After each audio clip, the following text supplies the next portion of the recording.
August class. We're so excited to have you. Today we are having a photography and editing class, which is hosted by Photos4Fighters, and the organizer is Miss Sukriti Sharma here. And today she'll just be covering some tips on how to take awesome photos, different softwares you can use to edit those photos. And before we dive into the class, we want to talk a little bit about Allied Hope. So we know you guys already follow us on Instagram, but just to give a description of who we are is that we're a fundraiser that raises money for 3 Pennsylvania food banks, including Man on Main Street, Upper Darby Food Bank, and Downingtown Lord's Pantry. And we're doing this to help feed those who are unemployed and can't afford to purchase food. So we'd really appreciate it if you guys could donate. Okay. If you guys could donate, any amount of money is appreciated, and just to help feed these families. And yeah, we also host numerous free classes, and our next free class, I believe, is an entrepreneurship one. Let me just check my schedule. Yeah, we have an entrepreneurship and interview prep class. So if anyone's interested in that class, let me know. I will add your email to the list. And yeah, Sukriti, you're good to take it away. Awesome. I'm really excited to be here today. Just letting you know, I do have a 5-year-old brother in the house right now. So if you hear any noises, I apologize. I also have notes that I will be looking down at, so I apologize if I keep looking down and up. But just a little introduction about me. My name is Sukriti, as Aditi said, and I run Photos4Fighters. I've been doing professional photography since 8th grade, so I've done a lot of trial and error with stuff. So I'm just going to share with you what works for me and what might work for you, and what didn't work for me, but what might work for you. So because everyone has their own style and way of doing things. So the first thing I'm going to say is just how to accommodate techniques for each client. So I a slew of clients coming through, and I usually just the number one way to do that is really just having a conversation with them. So I've had a few clients where they are trying to get headshots for a modeling agency. So a modeling agency is looking for very pristine and fresh photos, and not really anything too artsy or anything like that. But if you just have a group of people who just want to do a group summer photo shoot, that's going to look a lot different. I've also worked with artists, and one of the artists is actually here today. Hello, Nuha. And so I've done photography for her painting, so that looks a lot more different than people. Having a conversation about what type of techniques you want them to have. So for example, like I mentioned, for the headshots, that would take a lot of clear neutral backgrounds. So the right here where there's a lot of white backgrounds, that could be perfect. You don't need any professional studio. Just editing will also make a lot of things easier, which I'll get into later on. And then also for a more floral and summery photo shoot, I personally just near my neighborhood, because a lot of my neighbors have really nice gardens that they let me use. So I use that a lot. And then in terms of even objects, having the most important thing that you have to remember for objects is having a good background and a good perspective with your camera. So if the objects in a certain way and then have a certain height where you want to take the photo from, that's really important. And giving those blurred lines and sorry, what's it called? Sharpness to it, and having some blurriness to it too is really important with the height that you take it at. And then in terms of location, I think that's also really important. So again, talking with the person that you're going to take the photograph of, your client, that could be really important too. So one of the most important things is also clothing. So if you have a more floral location that you want to shoot at, it's really important that you tell your client to wear solid colors, because if they show up wearing very floral patterns, that's obviously going to clash with the flowers that you're taking photos. So really important to do that. And then also if you're going to have a location like this, having very solid colors in your background, then it would be acceptable to wear pretty much whatever you want, anything floral, anything solid, anything goes for that. But just making sure that nothing clashes and making sure everything just kind of fits together perfectly, and thinking those things through for the future, so talking with them. The thing about clothing that's really important is colors and color. So again, if you're doing a floral photo shoot, which I love doing, I always make sure that I know exactly what flowers and what colored flowers I'm going to be with, so that if I'm taking pictures of like pink flowers and someone shows up wearing like a bright neon shirt, that's obviously not going to look good. So what I use for that is actually a color wheel, which I can show you right now. So basically the way that this color wheel works is that opposite is what goes together. So here, let me try to like do it through the camera. So for this, orange and blue work really well together. Light green and pink work really well together, but then dark green and red work really well together. And if anyone needs this, I'm sure this could like be just like, showed up in a very like easy Google search if you want to look at this. So this is really, really great for, to use, especially for is very fun, very fresh. So that's what I use, and it's really like simple. Just a simple like DM conversation with your client can go a long way. And then in terms of editing, editing is probably the most important part of photography, and it sounds a lot more complicated than it actually is.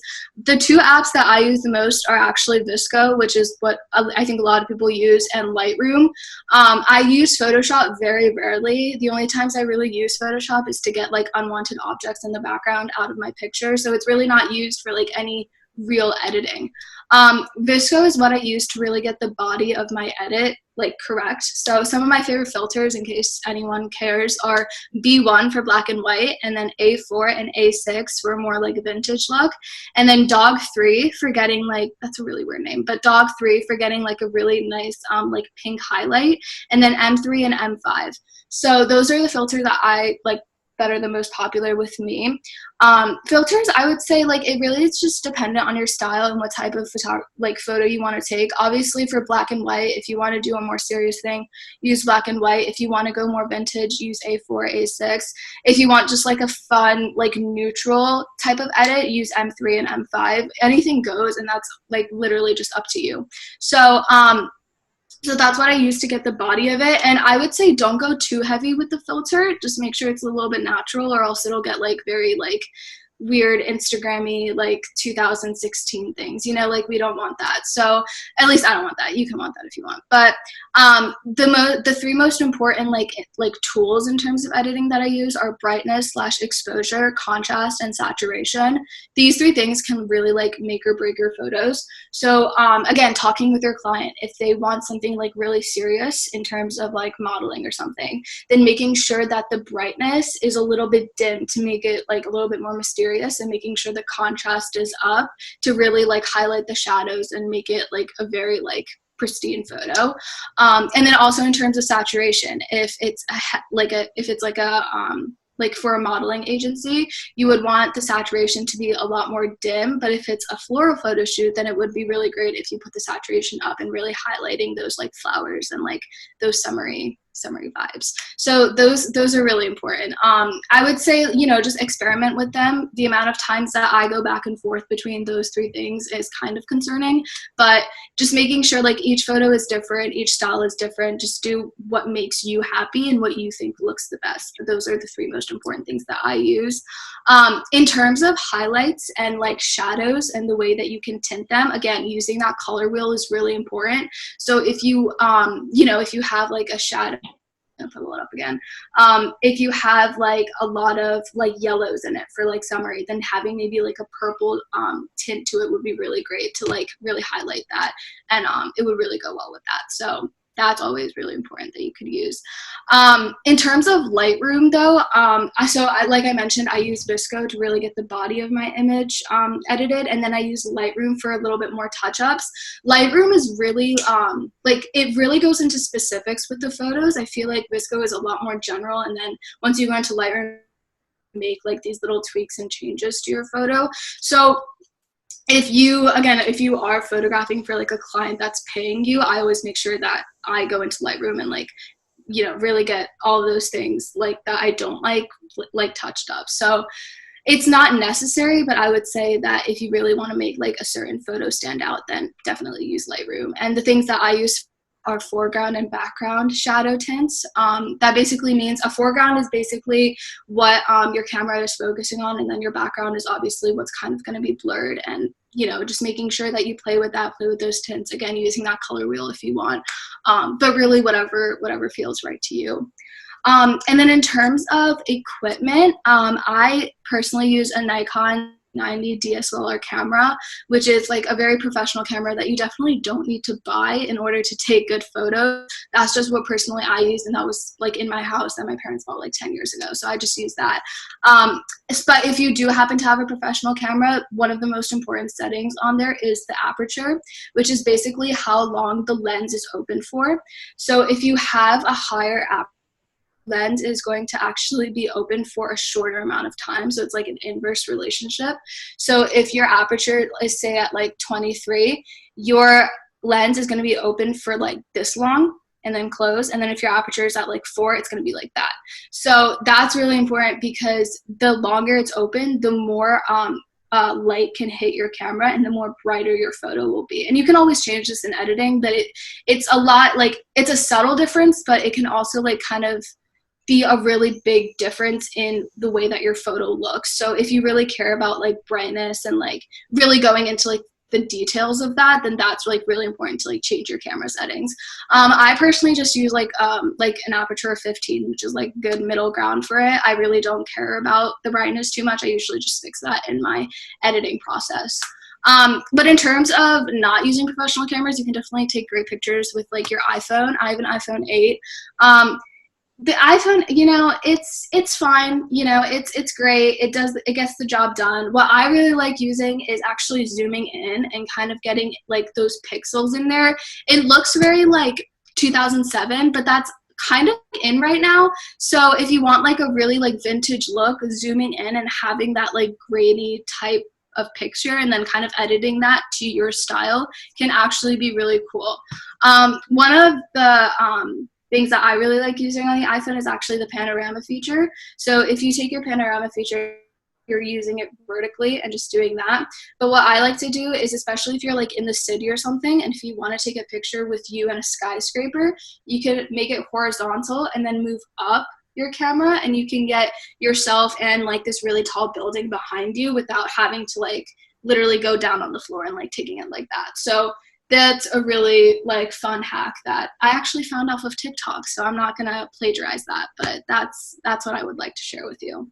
And then also in terms of location, again, if you don't want to get professionally, like if you are trying to be like the subject of the photos and not the photographer, even talking to your parents about like location and like making sure that like, because I'm sure your parents have no idea how to like do photography, so really talking to them about like, hey, like I want this angle, and I want like really like directing them and having that clear conversation about angles and brightness, and then you going in and touching that up with like editing is really important too.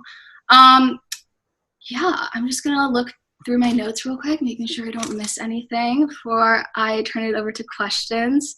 But I think that's pretty much it. I ended pretty early, sorry about that.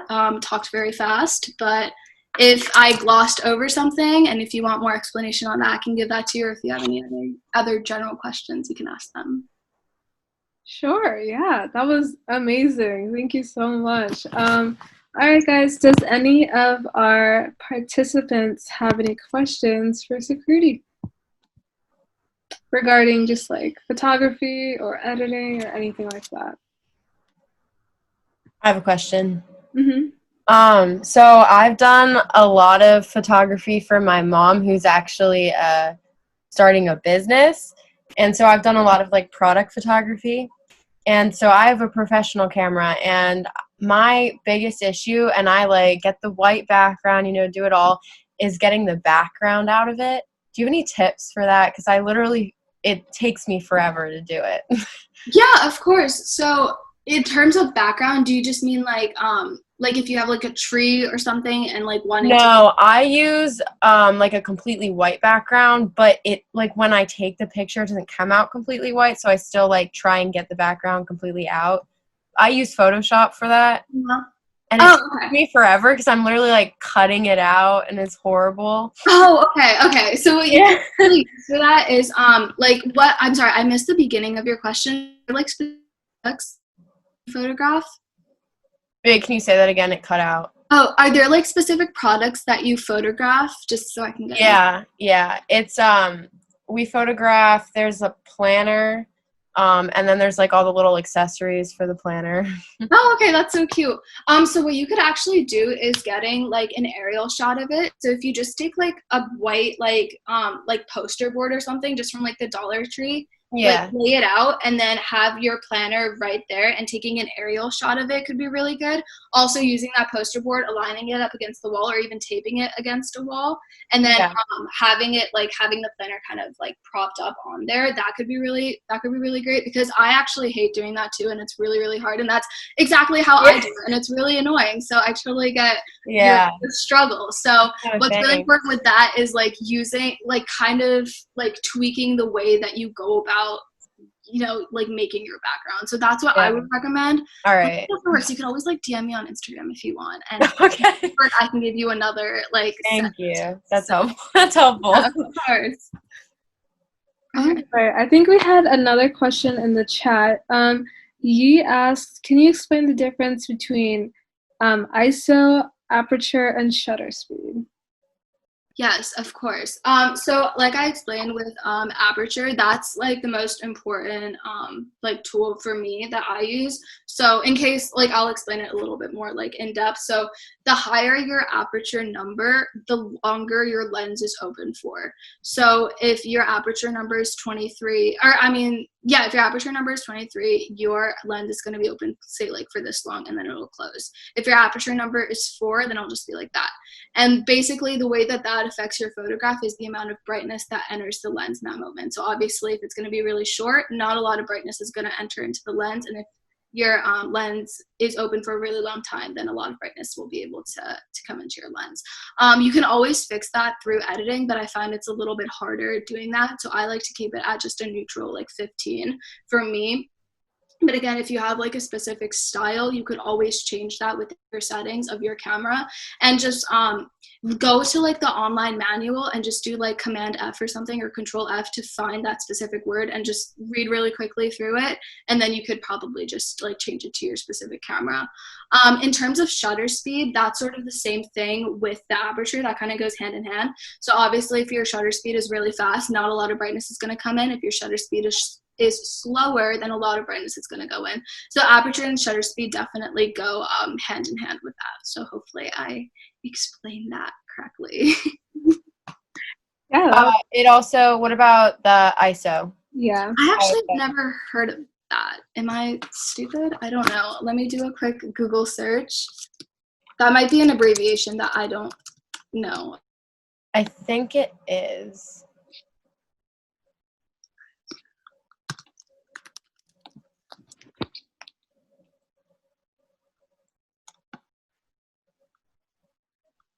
It's basically the same thing. Oh, okay. It's brighter and I think darker. for ESO, I like briefly took like a photography class in high school, so like I just like did it this year. But I think ESO is like if you're outside, I think the best ESO to have is like 100 or something. So then like the light, it's still just the lighting.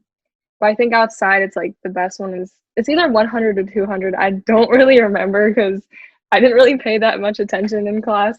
But like I think that's all I know about ESO. I'm not a professional or anything. Um, I'm sure Google can explain it better. Yeah, I apologize for that. I actually like just use the regular manual settings on my camera, so I don't really like experiment too much with that. A lot of my time does go into like editing more than it does like the camera features. So I'm sorry, that's like so unprofessional. I'm also 17, so I don't really know. You're good. Oh my. Wait, I'll read something real quick. It just says guidelines to choosing the best ISO setting. So it's 100 or 200 for outside pictures on a sunny and bright day, 400 for cloudy days or indoors for window light portraits, 800 for indoors without a flash, and 1600 and up for really low light situations. Oh yeah, wait, I actually had a question about that. For Flash, like when do you know, like when do you use Flash and not Flash? Does that make sense? Yeah, Like, that makes sense. So honestly, I find like even during like nighttime, if I ever have like a night shoot, sometimes Flash does not do a good job, especially if I want to get like the background in the picture. So using like what I really like to use is use like fairy like wrapping, like if it's like a person, I would even just wrap them around their body and that's so really highlight cute. like the features of themselves. And then so yeah, just like really experimenting with it. In flash and outside pictures, if it's like golden hour or something, definitely not recommend, and just letting that sun like be your lighting for yourself. If it's like sometimes like if you're shooting at like noon and the sun is like really beaming hot, that can actually be like an overexposure to whatever object that you're photographing. So a flash might be really good in that because it can kind of like offset the like harshness of the sun. So I would experiment with it, or what I use. So like during nighttime, sometimes flash works, sometimes it doesn't. And if it doesn't work, just using natural light, kind of creating that within itself. Golden hour and like afternoon-ish, definitely I wouldn't recommend it, but you of course could. And then during like noon, I would recommend using flash. Yeah, you're explaining this like so professionally. Like I've had the same issues. Like at night, like I try to take a picture and it looks so bad. And even in the day, like whatever you said about like the exposure, like the overexposure, I think you're saying that happens to me so much. And then that's why I'm like not really sure when to use flash. So that was awesome. Thank you for that. Yeah, of course. And like again, for the overexposure, clicking on the area, so let's say like the sun is doing a really harsh glare on your face, clicking on that part of your camera, if you're using an iPhone, clicking on that harsh flash can just get rid of it. I'm sure like people know this, but in case they don't, you could just click that area that's causing you problems and the camera will adjust to your liking, hopefully. So that's just what I do. Yeah, like sometimes when it's like the background is too light and it like makes me darker, like whenever I cast like myself, it like somehow brightens up. Like I don't know, like I kind of just like tap randomly until I get to the way I like. But yeah, I think that has something to do with what you said. But yeah, thank you for that. Do we have any more questions? You guys can come off mute or drop them in the chat if you have any questions. Also, just putting it out there, I've written down almost everything she says, so I'll like write up a document and like send it out in an email after, Gosh, in case anyone wants it. Yeah, well, we'll also post this recording on our YouTube channel as well. Oh, good. Who missed and couldn't make it, so we'll definitely have that as well. Yeah. I guess if you have no questions, one question I had is, well, I have two. Number one is what like got you into photography, and then number two is like when you take pictures, like what's your like favorite type of pictures to take, and like what do you tend to focus on more? Like it's like because I've seen ones that focus more on the background, and then I've seen one that focuses more on like the object, and yeah, like I was just wondering like what your preference is. Yeah, of course. So to answer your first question, what got me into photography, I was in 7th grade. Great time in my life. And I went to Philly with my parents, and I don't know, there was something that just came over me, and I was like, I want to be really artsy today. Like, I want to be a city girl. So I took my dad's camera because, or my dad's phone, because I didn't have one at the time because I was very lame. And I just took like random pictures of like alleyways and like food carts and people, which I shouldn't have because you should always ask permission before you take and like there's really cool buildings in Philly too that you can take pictures of. And then I think that was like the height of Visco. I don't even know where. That's when like everything was starting up, and I had really fun with it. And then I realized, and thankfully like my parents did have like a professional camera that I could then use to like sort of further this very weird hobby of mine. And then it just turned into this. And then I actually took like the way that my organization sort of started was I took a trip to India, and I found that like a lot of humanities courses were lacking. Like they were just very STEM heavy, and there's nothing wrong with STEM. I'm not very good at science, but like there's nothing wrong with STEM. But I just know that like having like a curriculum is also really important in these schools, especially if like you're in a country like India where everyone just pushes you towards a STEM career, but having that like well-rounded learning I think is really important. That's what kind of started me like donating funds to schools.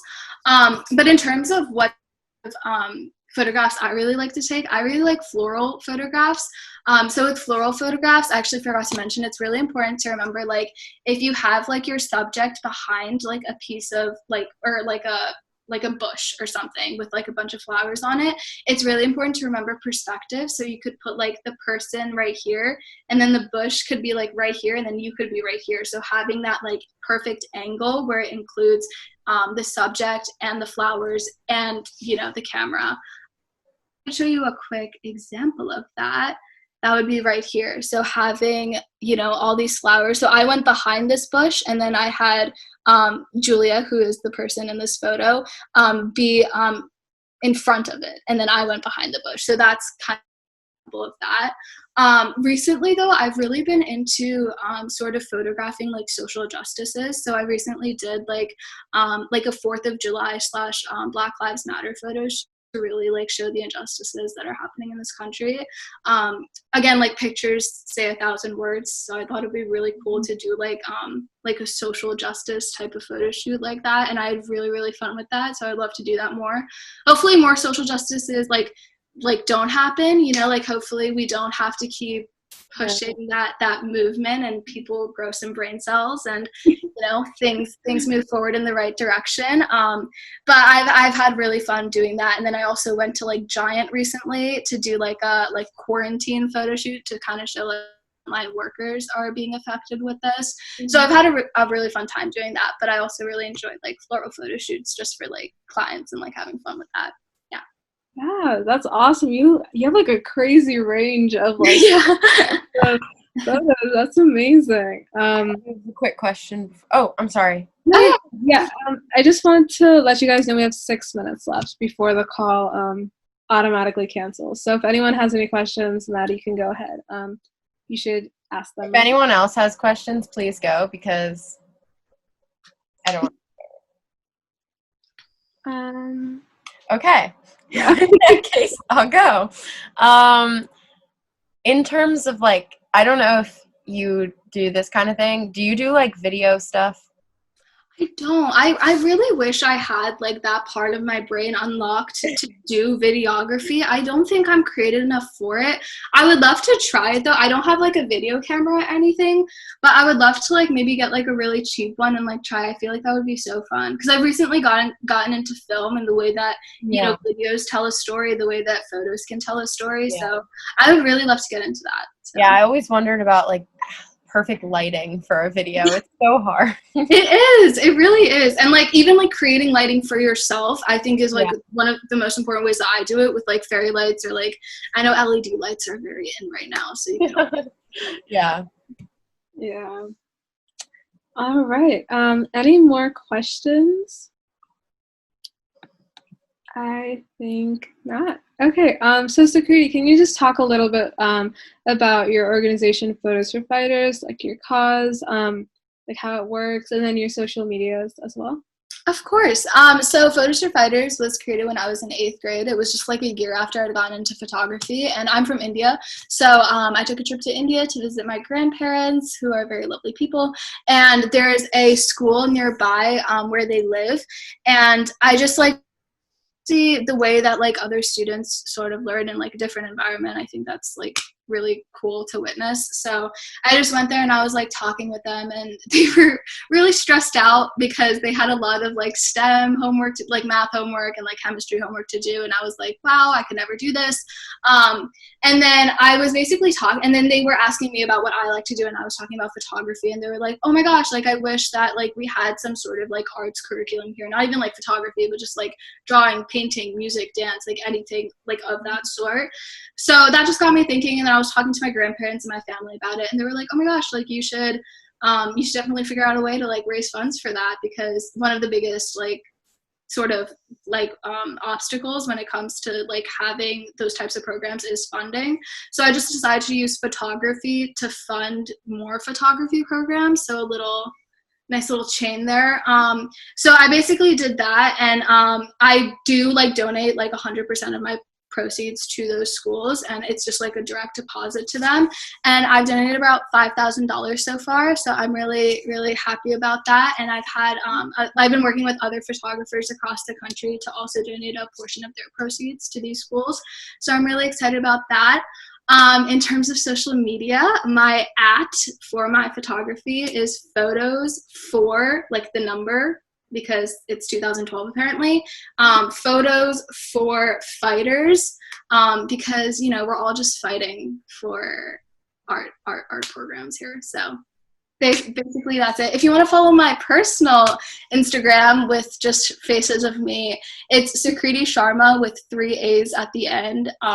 I can like put it in the chat if you guys want. I would love some more followers. So yeah, follow me. Oh my gosh, that was awesome.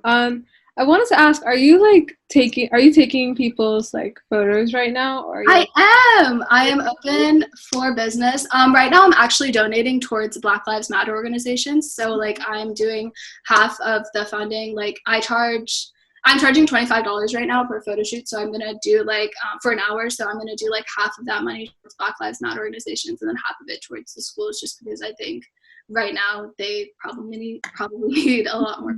Yeah, So that's awesome. I love how you're using your like creative geniuses to like such an amazing cause, and like thank you. different organizations. All right, if we don't have any more questions, I think we will sign off. Thank you so much for everyone attending today. It means a lot. Thank you so much, Sukriti, for leading this amazing session. I learned so much today that I've like ever learned before. We have a minute left, but really quick, guys, we would really appreciate it if you could donate to Allied Hope to help feed families and help support these food banks. The link is in the chat. I believe Maddie put it in. I'm putting it in again. All right, yeah. So, yeah, if you guys could please donate, that would mean the world to us. That'd be so awesome. Also, go check out Sukriti's account and her amazing photos. Her photos also help a lot of amazing causes. So, if you ever want a photo shoot, just hit her up, But, yeah, I think that's all we have. Thank you so much, guys. And if anyone would like to sign up for our other classes and our entrepreneurship class coming up, please email me or type it in the chat, and I will add DM us. to the list. What? I just said or DM us. Oh, DM us. Yeah, DM us. Yeah, the main way to join a class is DMing us on Instagram. So please do that if you are interested.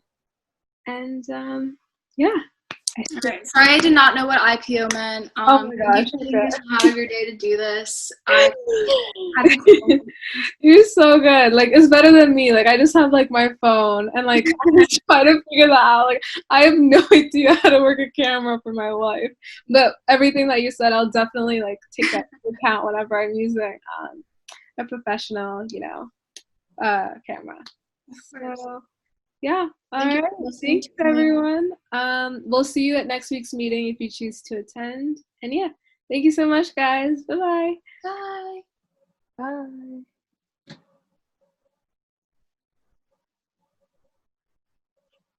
I definitely thought